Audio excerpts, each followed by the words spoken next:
Kalwakurthy lift motor button on చేసి నీటిని విడుదల చేశారు మంత్రి జూపల్లి. నాగర్ కర్నూలు జిల్లాలోని రేగుమాన్ గడ్డ వద్ద గల మహాత్మాగాంధీ కల్వకుర్తి లిఫ్ట్ ఇరిగేషన్ ప్రాజెక్టులో భాగంగా చేపట్టిన ఎల్లూరు పంప్ హౌస్ నుంచి సాగు అవసరాల కోసం నీటిని విడుదల చేశారు.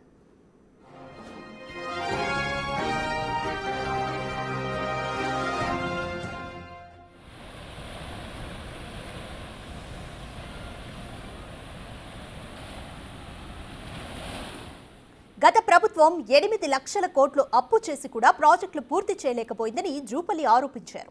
ఉమ్మడి పాలమూరులోని ఏ ప్రాజెక్టును బీఆర్ఎస్ పట్టించుకోలేదని అన్నారు. ఆదుకోవాలని రైతులు ఎన్నిసార్లు మొరపెట్టుకున్నా పట్టించుకోలేదన్నారు. సీఎం రేవంత్ రెడ్డి సారథ్యంలో రైతులకు అన్ని విధాలా న్యాయం జరుగుతుందన్నారు.